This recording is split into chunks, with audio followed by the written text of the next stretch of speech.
Hai teman-teman, kembali lagi bersama saya Rasa Gloria.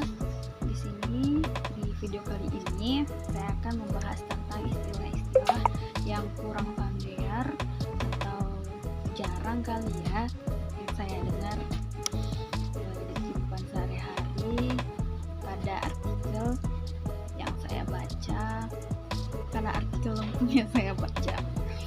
Yang pertama itu petrografi. Petrografi merupakan salah satu cabang dari geologi yang membahas mengenai deskripsi batuan seperti kandungan mineral dan hubungan tekstur dalam batuan secara rinci. Yang kedua itu ada stratigrafi. Stratigrafi juga salah satu cabang geologi yang mempelajari tentang bentuk, susunan, distribusi geografis, rangkaian kronologi, klasifikasi, kolerasi, dan hubungan dari lapisan batuannya, khususnya sedimen. Itu Atterberg limit. Atterberg limit merupakan ukuran dasar dari butiran halus tanah, tergantung pada kandungan air pada tanah. Tanah dapat diklasifikasikan menjadi 4 kondisi, yaitu polikristalin.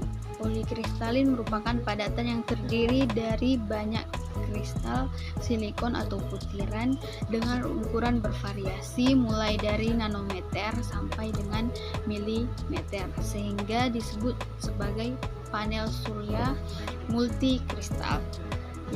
Amorphous, arti kata amorphous dalam kamus komputer online adalah sifat tidak dapat memantulkan cahaya. Contohnya sebuah routable optical disc yang dikatakan memiliki spot amorphous state, berarti sinar laser tidak dapat dipantulkan melalui lensa.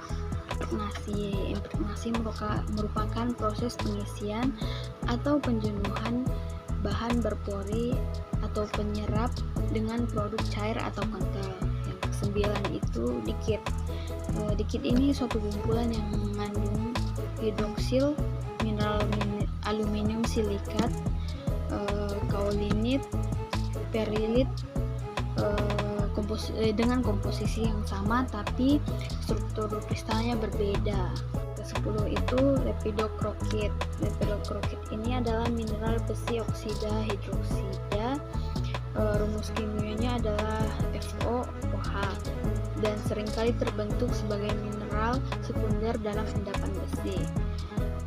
Rumus ini menunjukkan bahwa mineral tersebut terutama terdiri dari atom besi, oksigen, dan hidrogen. Yang ke-11 itu tremolit. Tremolit ini adalah mineral pembentuk batuan dalam kelompok mineral silikat amfibol. Ini terjadi sebagai kristal panjang dan agregat beserat dan pertama kali dijelaskan pada tahun 1789. Tremolit ini adalah mineral yang cukup umum, tetapi batu permata tremolit jarang ditemukan. Terus itu klinoptilolit.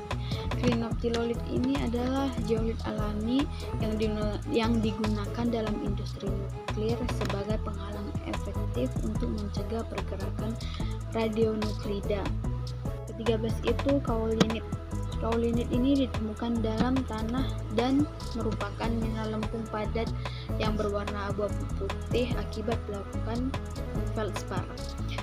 Kaulinit ini dapat menyerap berbagai molekul atau ion sehingga dapat digunakan dan menyerap atau menghilangkan polutan dari air limbah. 14. Proses sintering. Proses sintering ini adalah proses pemanasan suatu mineral yang ditunjukkan untuk meningkatkan kekuatannya. Proses sintering pada material keramik dapat dilakukan pada temperatur tertentu. Temperatur yang dipakai tergantung dari karakteristik mineral atau material keramik itu sendiri. Yang ke-15 itu limestone atau batu kapur. Batu kapur ini terdiri dari lempengan batu yang tidak beraturan, berwarna putih. Batu kapur ini adalah batuan sedimen yang berasal dari organisme laut yang berubah menjadi kalsium karbonat, digunakan sebagai bahan baku atau bahan campuran berbagai industri bangunan dan cat. ke-16, klorid. Klorid adalah sekelompok lembaran silikat yang merupakan unsur penting dari banyak batuan metamorf tingkat rendah dan terjadi sebagai mineral alterasi pada batuan beku atau sistem hidrotermal. Yang ke-17 itu hematit. Hematit adalah salah satu mineral yang paling melimpah di permukaan bumi maupun di kerak bumi yang dangkal. Hematit merupakan oksida besi yang dengan komposisi kimia Fe2O3. Mineral ini merupakan mineral pembentuk batuan yang umumnya ditemukan pada batuan sedimen, metamorf, dan batuan beku. Itu vermiculit. Vermiculit adalah salah satu media tanam yang terbuat dari hasil pemanasan mineral-mineral dan mineral lainnya. 14 itu ilit. Ilit adalah mineral mika dan tanah liat yang sangat umum. Biasanya ditemukan sebagai massa berbutir yang halus dari bahan berwarna putih, keabu-abuan hingga abu-abu keperakan, terkadang abu-abu kehijauan.